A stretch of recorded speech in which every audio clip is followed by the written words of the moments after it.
नमस्कार, आप सभी का स्वागत है। मैं हूं आपके साथ शुभेंदु सिंह। दिल्ली में किताब के विमोचन के दौरान कांग्रेस नेता राहुल गांधी ने कई राज से पर्दा हटाया है।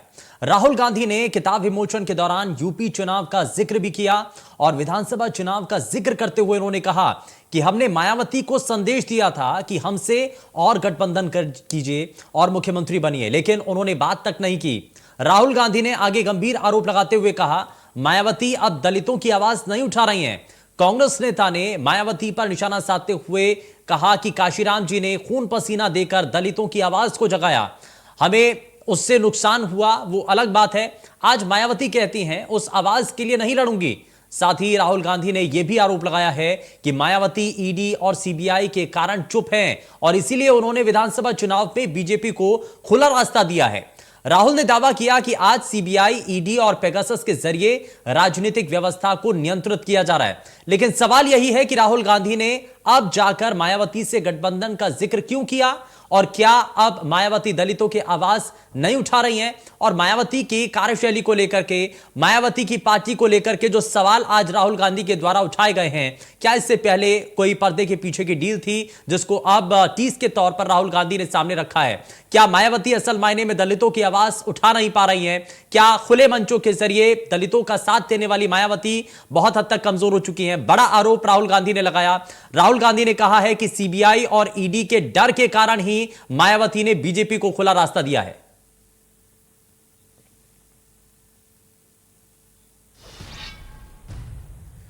अब आप सुनिए कि किताब के विमोचन के दौरान राहुल गांधी ने मायावती को लेकर के क्या कुछ कहा है। कंट्रोल करते हैं। कोई राजनेता, जैसे आपने देखा होगा मायावती जी ने चुनाव ही नहीं लड़ा।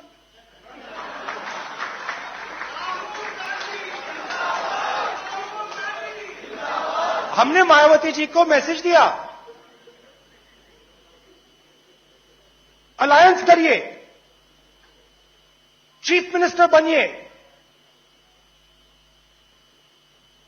बात तक नहीं की, बात तक नहीं की।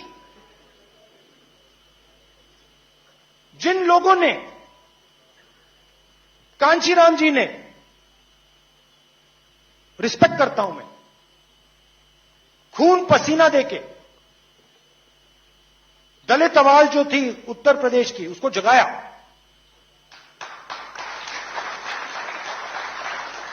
कांग्रेस का नुकसान हुआ वो अलग बात है, मगर उस आवाज को जगाया।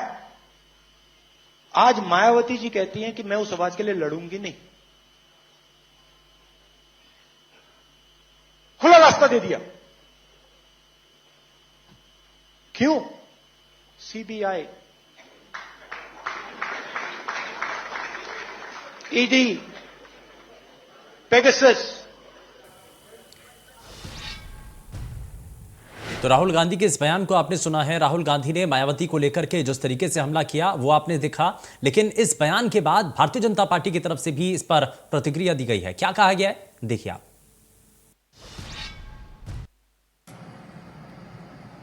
परीक्षा का परिणाम आने के बाद जिस प्रकार फेल छात्र तमाम प्रकार के बहाने बनाते हैं, उसी तरह राहुल गांधी को जब जनता की अदालत ने खारिज कर दिया तो ईडी, पेगास, आईटी के बहाने बना रहे हैं। मायावती पर भी निशाने साध रहे हैं। जैसे उत्तर प्रदेश में इन्होंने 400 सीटें जीती हो और मायावती ने 0 जीती हो। राहुल जी, उत्तर प्रदेश और देश की जनता, कांग्रेस और आपकी असलियत जान चुकी है। जनता अब भ्रष्टाचारियों के साथ नहीं जाने वाली है, बल्कि देश को उन्नत के मार्ग पर ले जाने वाले और शक्तिशाली और समर्थ भारत बनाने वाले नरेंद्र मोदी जी के साथ है। तो ये आपने बयान सुना है और सवाल यहां पर दलितों का साथ देने को लेकर के उठ रहे हैं। सवाल यहां पर इससे पहले विधानसभा चुनाव के उन समीकरणों को लेकर के उठ रहे हैं जो कि बन नहीं पाए थे। यानी कि एक समीकरण वो भी बन रहा था जिसमें बहुजन समाजवादी पार्टी और साथ ही साथ कांग्रेस पार्टी का साथ आने का रास्ता एक तरफ से तो शुरू होता हुआ नजर आ रहा था। यानी कि कांग्रेस पार्टी उस वक्त की बातों को अब कुरेद रही है जब तैयारियां की जा रही थी चुनावों को लेकर के, जब सभी राजनीतिक दल अपनी अपनी शक्ति को बढ़ाने के लिए, अपनी ताकत को और भी ज्यादा एक्सपैंड करने के लिए कोशिशें कर रहे थे, तब कांग्रेस पार्टी की रणनीति यह थी कि वो बहुजन समाजवादी पार्टी के साथ आकर के गठबंधन कर ले और आने वाले विधानसभा चुनाव के अंदर उसको फायदा मिल पाए। लेकिन ऐसा हो नहीं पाया, ना तो गठबंधन हुआ, ना ही दोनों राजनीतिक दल जब अलग अलग लड़े हैं तो उतना बेहतर परिणाम उनके सामने देखने को मिला है। तो ये अपने आप में बड़ी चीजें हैं और साथ ही साथ बड़ी चिंता का कारण दोनों राजनीतिक दलों के लिए यह भी नजर आता है कि बहुजन समाज पार्टी का जो कैडर है, आप या कह लीजिए कि वोट परसेंटेज जो रहा है वो इस बार के मुकाबले 2017 का जो वोट परसेंटेज या वोट शेयर जो उनके पास था वो इस बार पहले के मुकाबले घटा है। ये भी कहा जाता है कांग्रेस पार्टी को भी इसमें नुकसान होता हुआ नजर आता है, ये भी इसमें समझ आता है। समझ यहां पर कांग्रेस पार्टी को विधानसभा चुनाव के परिणामों से पहले यह आ चुका था कि शायद परिणाम उनके मुताबिक नहीं होने वाले हैं।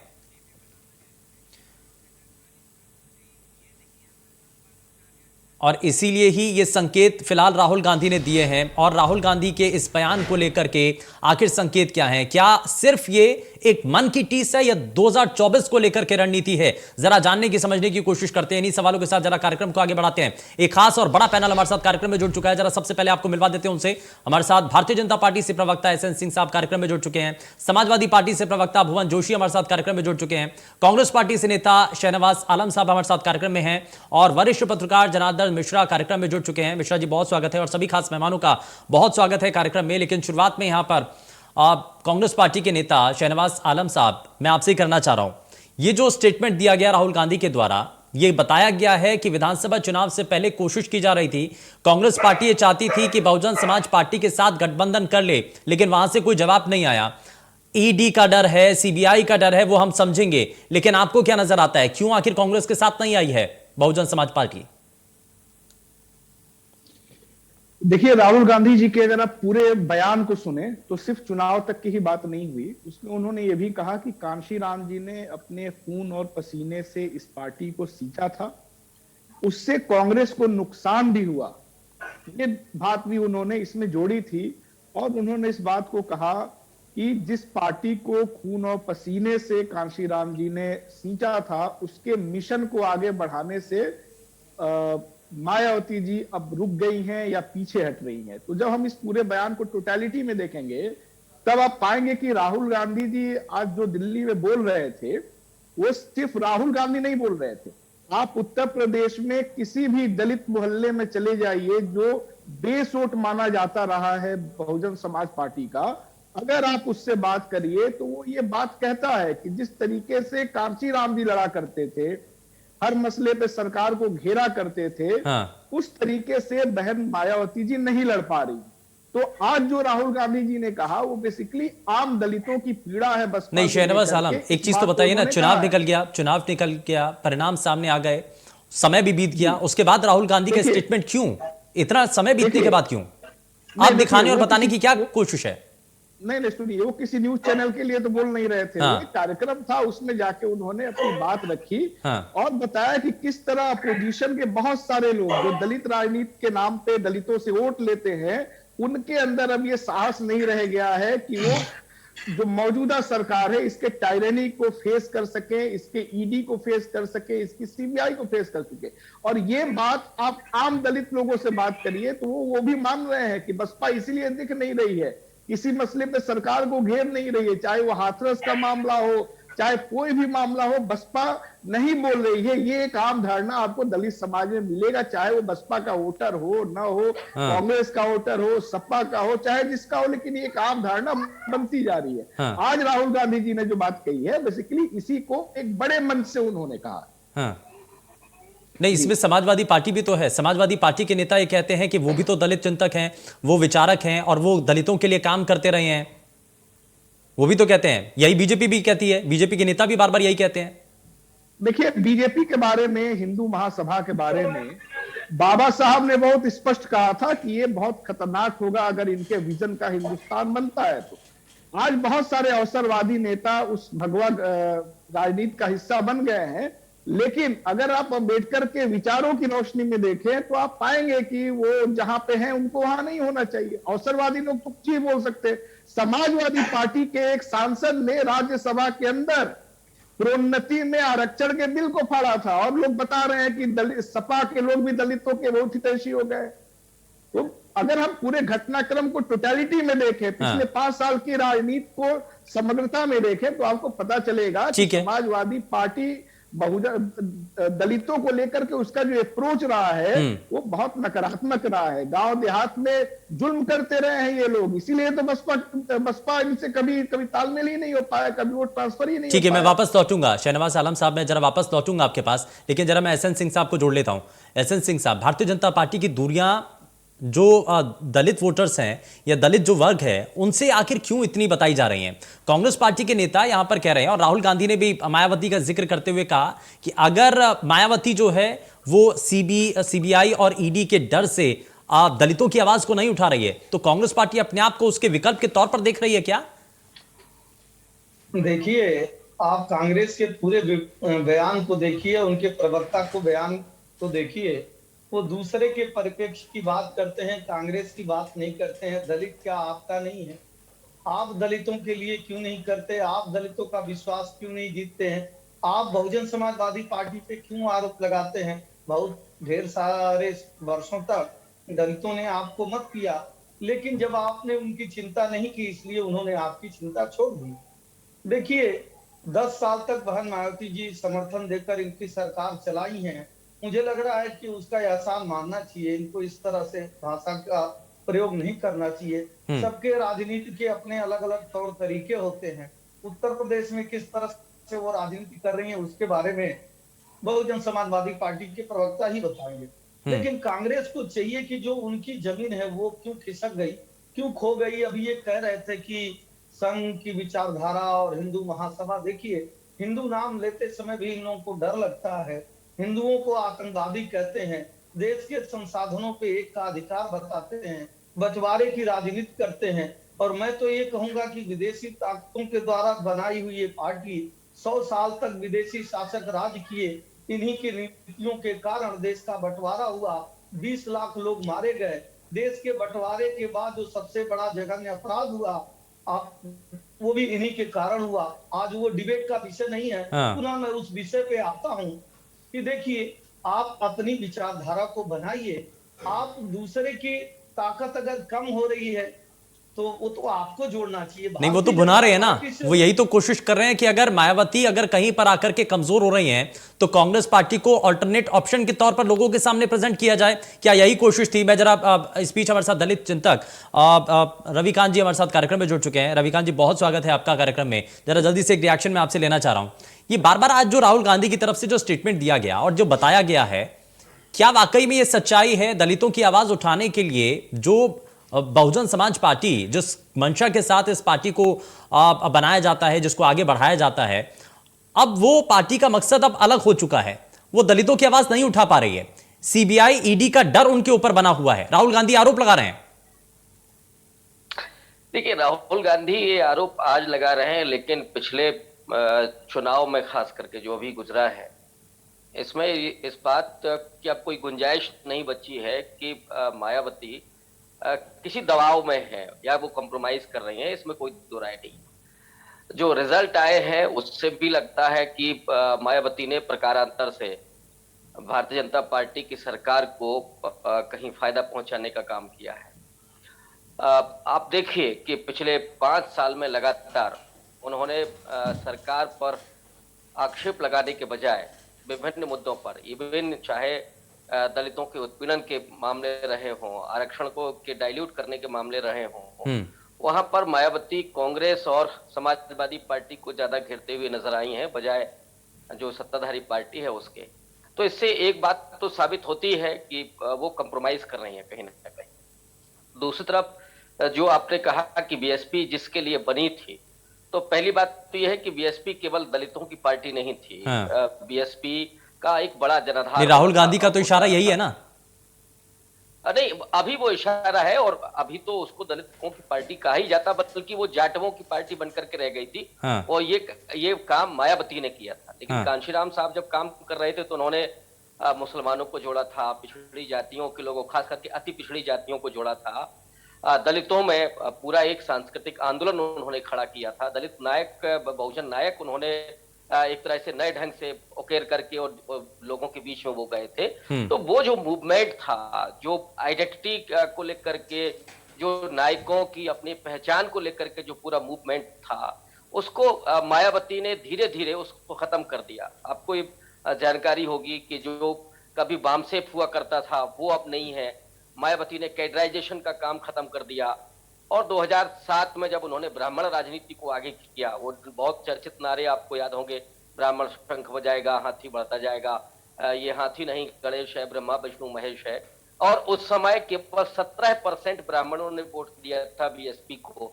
बावजूद इसके सतीश मिश्रा महासचिव होते हैं और मुझे लगता है कि पूरी पार्टी को उन्होंने हाईजैक कर लिया और जो बीएसपी के लीडर थे, जो आंदोलन से निकल करके आए थे, वो धीरे धीरे एक एक करके पार्टी से बाहर चले गए या उनको निकाल दिया। नहीं, अब मैं दूसरी बड़ी चीज दूसरी मैं जरा रविकांत जी एक चीज और मैं जरा जल्दी से जोड़ लेता हूं, उसके बाद मैं बाकी मेहमानों के पास आऊंगा। अब क्या राहुल गांधी के इस स्टेटमेंट के बाद जो आप सवाल भी उठा रहे हैं कि मायावती वो काम नहीं कर पा रही है या बीएसपी के राज में वो काम नहीं हो पा रहा है, दलितों की आवाज जो है हक की वो नहीं उठाई जा पा रही है, तो अब कौन सा ऐसा दल नजर आता है दलित चिंतक के तौर पर, आपको क्या लगता है कि अब दलितों की आवाज कौन राजनीतिक दल उठा रही है?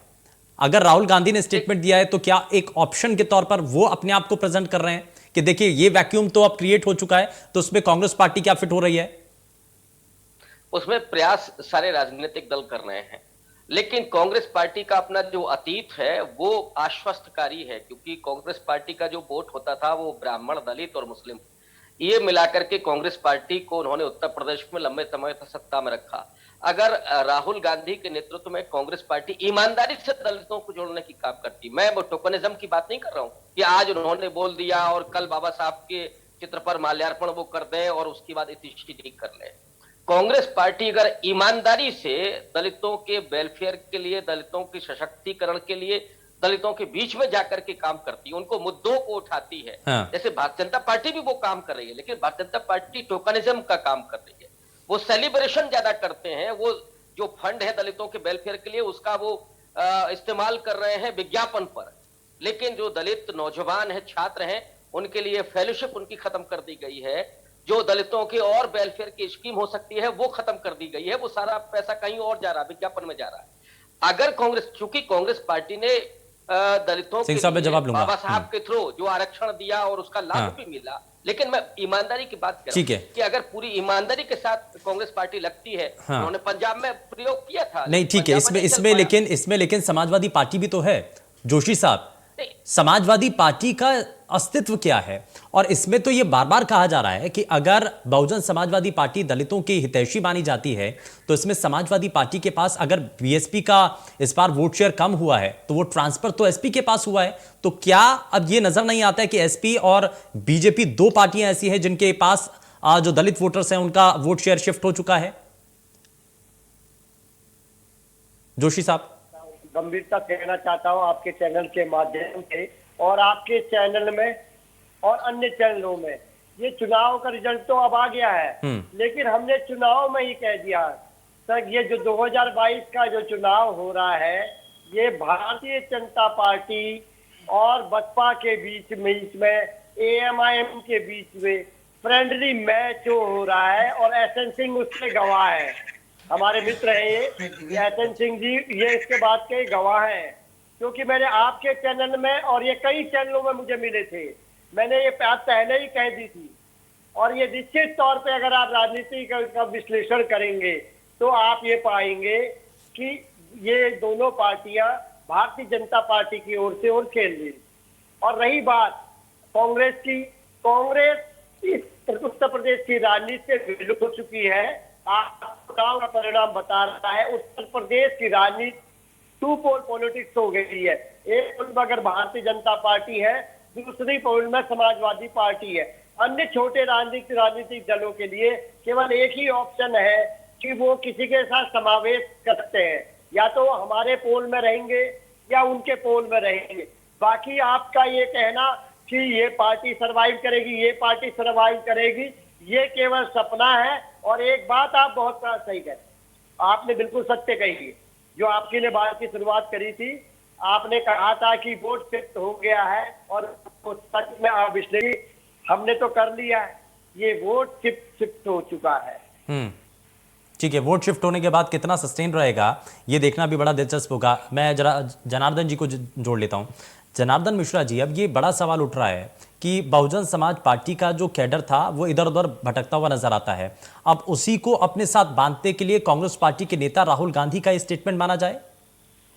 निश्चित रूप से ये एक यही प्रयास था। राहुल गांधी ने एक जो यहाँ पर वैक्यूम क्रिएट हुआ है, जैसा अभी जोशी जी भी कह रहे थे कि जो दलित वोट था वो कहीं न कहीं बटा है और वो सपा को भी और भाजपा को भी उससे लाभ हुआ। तो कांग्रेस भी अपना इसमें अपना शेयर देखना चाहती है और वो उसको टारगेट कर रही है। लेकिन यहाँ पर सबसे बड़ी चीज है कि कांग्रेस का खुद जो एक मतलब उसका अस्तित्व है उस पर एक बड़ा प्रश्न चिन्ह है। आज राहुल गांधी जी ने मायावती जी पर एक बोला कि वो संजीदा नहीं है दलितों के मुद्दों को लेकर, प्रदेश के राजनीति को लेकर। लेकिन यही प्रश्न राहुल गांधी जी के सामने भी है। आप ये सारे नेता हमारे साथ जुड़े हुए हैं। राजनीति में हार जीत जो होती है वो एक जनता का आशीर्वाद है, वो लगा रहता है। लेकिन अमेठी से हारने के बाद राहुल गांधी वापस दोबारा वहां पर नहीं गए। पिछले विधानसभा चुनाव में वो एक दो बार रैलियों में दिखाई दिए, उसके बाद फिर से वो उत्तर प्रदेश में उनका नहीं रहा। तो कहीं ना कहीं एक जो शीर्ष नेतृत्व है उत्तर प्रदेश में कांग्रेस का, वो एक बड़ा प्रश्न चिन्ह है। और कांग्रेस के जो प्रियंका गांधी ने प्रयास भी किया, एक जो संगठन को मजबूत करने का, जो उनके जो गांव में क्षेत्रों में लोग थे उनको मजबूत करने का, बूथ से लेकर और जिलों से लेकर प्रदेश तक, वो प्रयास फिर से कहीं ना कहीं देखिए डिरेल हो गया है। इलेक्शन के बाद में वो चीजें अब उतनी तत्परता नहीं दिखाई देती। तो कांग्रेस भी कहीं ना कहीं संजीदा नहीं है। तो उस समय पर अगर वो सोचते हैं कि दलित वोट उनके साथ जुड़ेगा तो एक बड़ा प्रश्न है। ठीक है, मैं एसएन सिंह साहब को जोड़ लेता हूं। सिंह साहब, जरा ये बताइए, बार बार कहा जा रहा है और समाजवादी पार्टी के नेता ने भी ये सवाल उठाया है, जोशी साहब ने, कि ये बड़ा फ्रेंडली मैच था।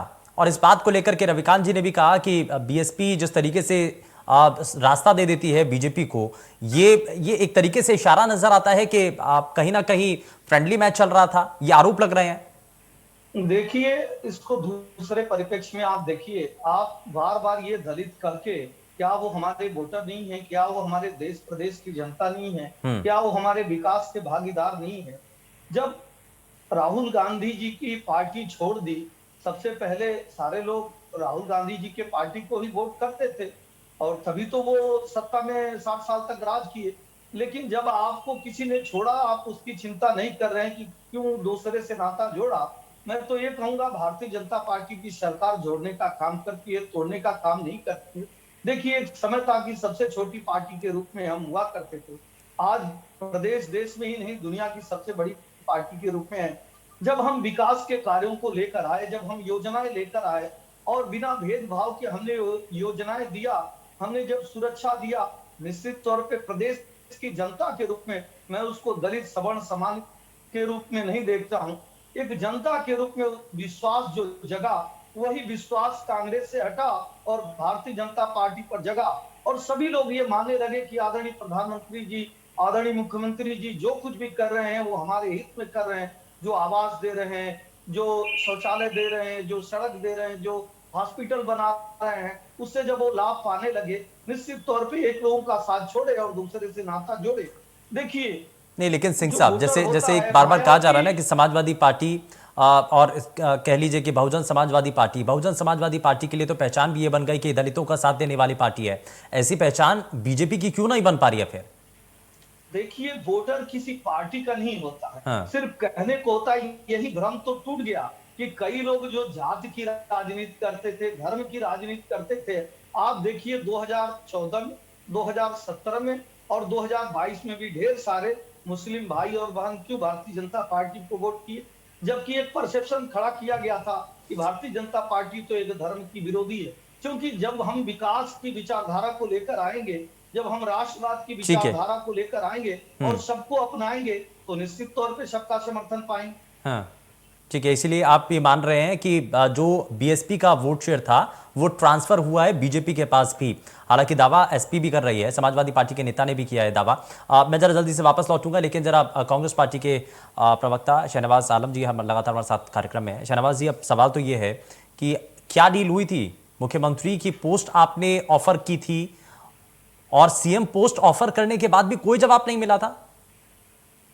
देखिए, राहुल जी के स्टेटमेंट से आप समझ सकते हैं कि बसपा ने एक तरह से वॉक ओवर दिया। हम लोग चाहते थे कि वो आए, लड़े, सीएम बने, लेकिन उन्होंने एक तरह से वॉक ओवर दिया कि हम नहीं चाहते हैं कि हम, यानी कि आपकी डील पसंद नहीं आई थी ना बीएसपी को? नहीं नहीं नहीं, डील की बात नहीं है, डर। हाँ। डर है कि अगर आप राहुल गांधी के किसी अलायंस के साथ जाएंगे तो फिर आपके ऊपर बहुत तरह के दबाव पड़ेंगे। राहुल जी ने आज एक बात और कही कि अगर उन्होंने एक पैसा भी किसी से लिया होता तो आगे ये बात नहीं कह सकती। तो पैसे वाली ही बात है। मायावती जी के बारे में ये धारणा है, इसीलिए वो आप हर मसले पे आप देखिए उनकी एक चुप्पी आपको दिखेगी। आप आरोप लगा रहे हैं, हाथरस में जो आप इनडायरेक्टली कह रहे हैं पैसा लिया उनके ऊपर। आप किसी भी कार्यकर्ता से, किसी भी जो बसपा का वोटर है उसके बीच चले जाइए ना, वो यही बोलता है, वो इससे भी ज्यादा बताएगा आपको कि बहन जी ने मिशन को खत्म कर दिया, ना कैडर पे काम होता है, ना लिटरेचर आता है। ठीक, अब एक धारणा बन गई है बसपा में कि जो पैसा देगा उसको टिकट मिलेगा। प्रचार करने भी इस बार बहन जी नहीं आई। सबसे दुख तो उन प्रत्याशियों का है जिन्होंने पैसा देकर टिकट खरीदा और बहन जी ने उनका प्रचार भी नहीं किया। उनका तो नहीं, तो पैसा देकर के जो पार्टी के नेता टिकट मांग रहे हो या पार्टी के अध्यक्ष अगर टिकट दे रही हो आपके कहने के आधार पर, तो ऐसी पार्टी के साथ गठबंधन करने का फायदा क्या था सर? जो एमआईएम और बसपा की बात हो रही थी कि भाजपा के साथ जुड़े हैं, उसमें आपको अपर्णा यादव जी और नहीं, एक चीज तो बताइए ना, अगर आपको यही नजर आ रहा है कि पार्टी के अंदर टिकटों का बंटवारा पैसे के आधार पर हो रहा था, तो ऐसी पार्टी के साथ गठबंधन करने का फायदा क्या था? देखिए, आज एक बात समझिए कि राहुल जी ने एक किताब के विमोचन के समय बात कही और इसीलिए उसको विचार के स्तर पे समझने की कोशिश करी। वो दरअसल बताना चाह रहे थे कि जो दलित राजनीति का मिशन था, उस मिशन से जो घोषित उद्देश्य था उससे बसपा पीछे हट गई है। और ये बात राहुल गांधी जी नहीं कह रहे, ये बात आज हर दलित कह रहा है, चाहे वो बसपा का सपोर्टर नहीं तो फिर आगे कौन है? अब दलितों की आवाज कौन उठा रहा है? देखिए, पूरे देश में उत्तर प्रदेश एक एक्सेप्शन हो सकता है। पूरे देश में माइनॉरिटी का, पिछड़ों का, अति पिछड़ों का, दलितों का रुझान कांग्रेस के साथ रहा है, वो आगे भी रहेगा। उत्तर प्रदेश की आवाम को भी अब समझ में आ रहा है। जो बुजुर्ग लोग हैं दलित समाज में, उनसे जाके बात करिए, वो बताते हैं कि इंदिरा गांधी जी ने पट्टा दिया था, रिली पर्स खत्म किया था राजाओं का, और वो पैसा दलितों के लिए खर्च किया गया था। ये बात हमारी सच्चाई है कि हम नहीं पहुंचा पाए, लेकिन आज जो उन्होंने कहा है उससे हर कार्यकर्ता के अंदर ये उत्साह आया है कि हमको दिशा निर्देश मिल गया है, हमको दलित समाज के बीच जाना है, क्योंकि दलित समाज को हमारी जरूरत है। क्योंकि बसपा उनकी कोई लड़ाई नहीं लड़ पा रही। आप देखिए, हाथरस में जो हुआ, वहां जाना किसको चाहिए था? मायावती जी को जाना चाहिए था। आगरा में किसको जाना चाहिए था? मायावती जी को जाना चाहिए था, लेकिन कौन गया? ये बात तो दलित देख रहा है। ठीक है, अभी उसने वोट में उस तरीके से हमको प्रीफर नहीं किया, लेकिन डेमोक्रेसी ऐसा तो है नहीं कि ठीक है, यानी कि बदलाव के संकेत है, बदलाव के संकेत है। मैं जरा इसमें हाँ ठीक है, मैं इसमें जरा जल्दी से रविकांत जी को जोड़ लेता हूं। रविकांत जी, बदलाव के संकेत मिल रहे हैं। अगर बहुजन समाजवादी पार्टी दलितों के हितों की बातों को नहीं कर पा रही है, तो क्या कांग्रेस जैसा कि अपने आप को प्रेजेंट कर रही है कि हमने तो पिछड़ों की लड़ाई लड़ी है, हमने तो उत्तर प्रदेश के अंदर भी ऐसे ही लड़ाई लड़ते रहे हैं, तो क्या आप ऐसे ही कांग्रेस पार्टी को प्रमोट, या फिर कह लीजिए कि कांग्रेस पार्टी के जो नेता हैं अपने आप को प्रमोट कर रहे हैं, अपने आप को आगे कर रहे हैं कि देखिए जी हम हैं दलित विचारक, हम हैं दलितों की आवाज उठाने वाले, यही कहना चाहते हैं राहुल गांधी?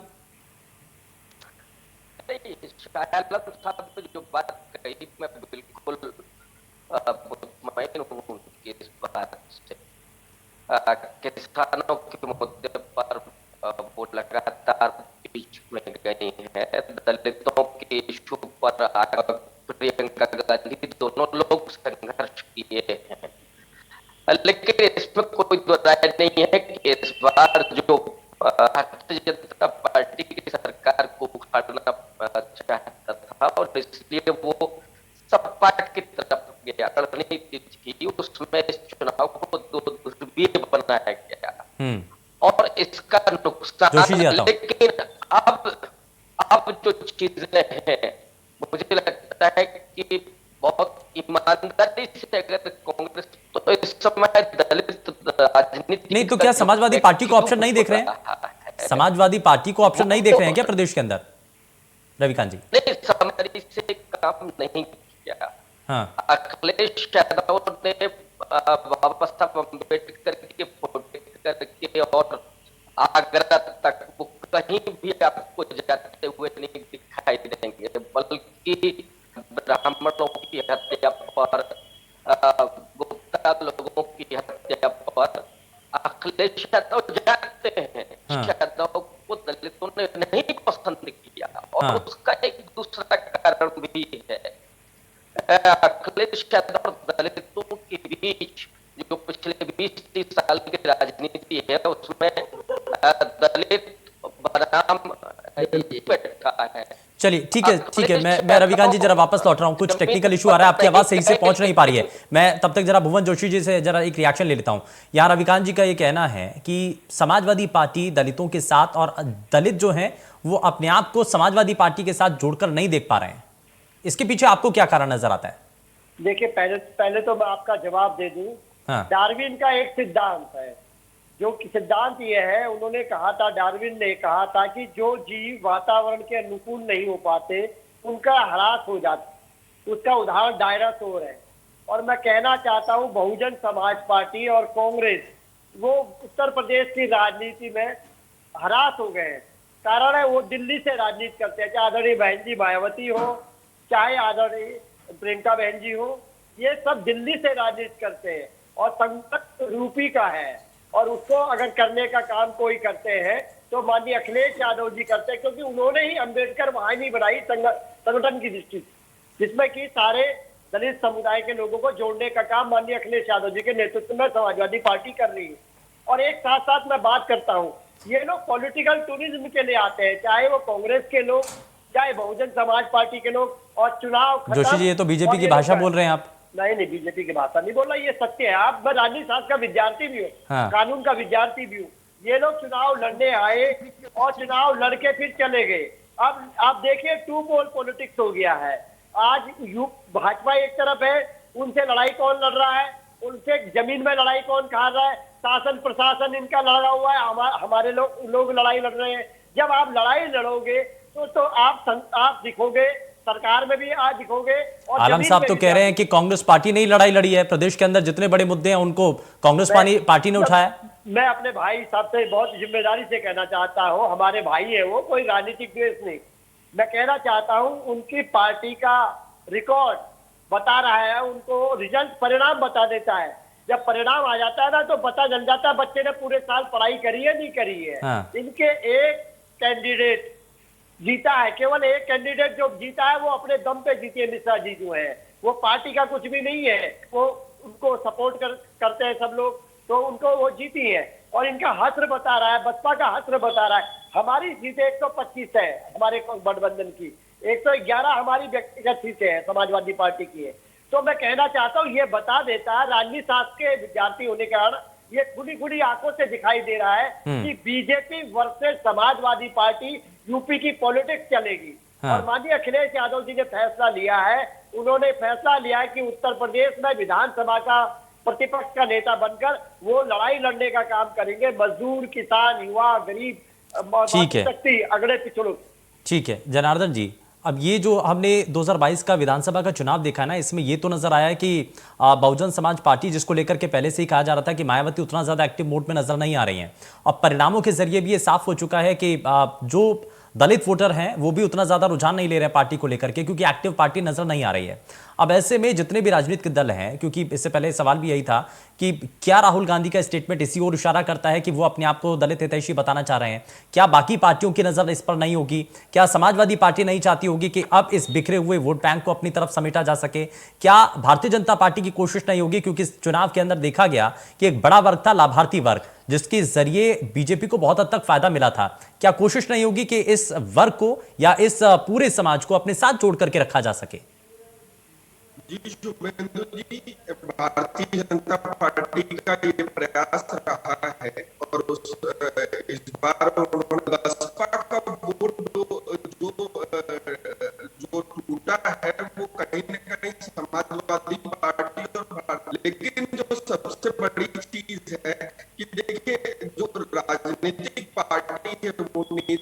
और निजी पे कांग्रेस दोनों में इन दोनों चीजों की जो थी, एक चुनाव के समय जो सक्रियता थी, चुनाव के बाद को देख लें तो ये चीजें आप स्पष्ट हो जाती है कि जो स्पष्ट फॉलोअर्स को संदेश नहीं दे सकते, तो उस राजनीतिक पार्टी की जो जब से पहले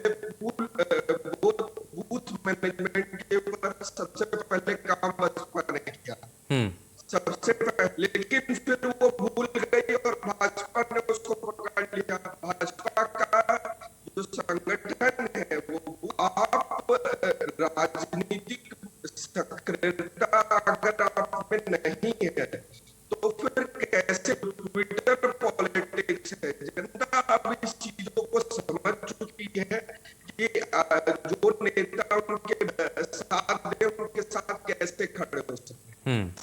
ठीक है, लेकिन ये भी अपने आप में बड़ी चुनौती है सिंह साहब भारतीय जनता पार्टी के सामने कि अगर दलितों का साथ चाहे कांग्रेस पार्टी को मिल जाए या समाजवादी पार्टी को मिल जाए या बहुजन समाजवादी पार्टी के पास वापस से अपना पुराना कैडर वोट चला जाता है तो बीजेपी के लिए बड़ी मुश्किलें खड़ी हो सकती हैं।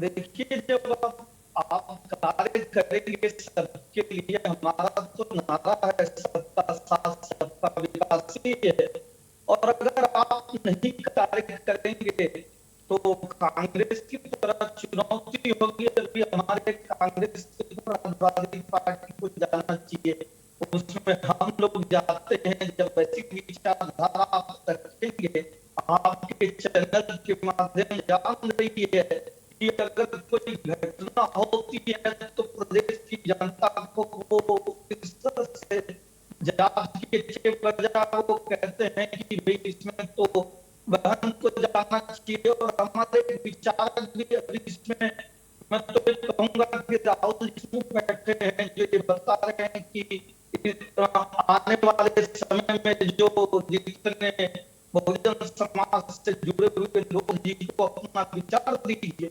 लेकिन देखिए आज लोग जात के जंजीरों को तोड़कर दे रहे हैं, विकास को मान रहे हैं, और जो भी इस तरह का विश्वास पैदा करेगा उसके लिए है। चलिए ठीक है, ये 2024 के लिए जो तैयारियां हैं, ठीक है, मैं वापस लौटता हूं सर। भुवन जोशी जी, अब बड़ा सवाल तो यह है कि 2024 के लिए तैयारियां नहीं है क्या कांग्रेस पार्टी की जो रणनीति है 2022 में आकर के चुनाव परिणाम होने के बाद, एक समय बीतने के बाद, आज जो मन की टीस उनकी निकली है, क्या ये 2024 की तैयारी तो नहीं है? देखिए, मैं निश्चित तौर पे कहना चाहूँ, उत्तर प्रदेश के परीक्षा में मैं निश्चित तौर पे कहना चाहता हूँ, यहाँ पर जो भी लड़ाई है, अगर जमीन से लेकर और सदन तक जो लड़ाई दिखाई देती है आपको साफ साफ, वो केवल बीजेपी वर्सेस सपा है, और बाकी पार्टियों के लिए कोई स्पेस उत्तर प्रदेश की जनता में नहीं है। जो लोग भी पॉलिटिकल टूरिज्म के लिए आना चाहे उनका स्वागत है, लेकिन यहाँ पर लड़ाई अगर हो रही है तो भारतीय जनता पार्टी और समाजवादी के पार्टी, ये उत्तर प्रदेश का जनमानस देख रहा है। नहीं तो इसीलिए तो बार बार कहा जा रहा है ना कि आपके यही स्टेटमेंट तो आपको और भी ज्यादा हवा देते हैं, इसलिए तो बाकी लोगों को लगने लगता है कि साहब दूसरी कोई और पार्टी है ही नहीं, मुकाबला तो दो ही पार्टी को बीच में है, इसलिए तो आपका वोट शेयर बढ़ा है। देखिए, निश्चित तौर पे हमारे जो नेता आदरणीय अखिलेश यादव जी हैं, उन्होंने उत्तर प्रदेश को बिल्कुल एक संदेश दे दिया है। उन्होंने कहा है कि भारतीय जनता पार्टी की सीटें घटाई जा सकती, इस बार हमने सिद्ध कर दिया है, और निश्चित तौर पे अगर सीटें घटाई जा सकती है तो भारतीय जनता पार्टी को हराया जा सकता है ठोस रणनीति के तहत। और आप उसी पे मानते हैं अखिलेश यादव जी के नेतृत्व में समाजवादी पार्टी काम कर रही है। चलिए ठीक है, और इस तैयारियों को लेकर के 2022 में जो स्टेटमेंट दिया जाता है, राहुल गांधी के मन की जो टीस निकल करके सामने आती है, क्या इसके संकेत है, ये हमने समझने की कोशिश की है। खैर, बहुत शुक्रिया सभी खास मेहमानों का कार्यक्रम में जुड़ने के लिए। लेकिन राहुल गांधी का जो प्लान है ये आखिर क्या दिखाता है, क्या बताता है, और असल मायने में राहुल गांधी का जो स्टेटमेंट है, क्या मायावती से उनकी डील नहीं हो पा रही थी, या जो उन्होंने ऑफर दिया था वो आखिर मायावती ने क्यों ठुकरा दिया था? क्या वाकई में सीबीआई और ईडी का डर मायावती को था? क्या दलितों का जो मोह है वह बहुजन समाज पार्टी के साथ भंग हो चुका है? क्या दूसरे राजनीतिक दलों की तरफ अब ये जो वोटर हैं या जो लोग हैं वो अब शिफ्ट होते नजर आ रहे हैं? क्या कारण है इसके पीछे समझने की कोशिश की है। रुक रहे हैं यहाँ पर एक छोटे से ब्रेक के लिए।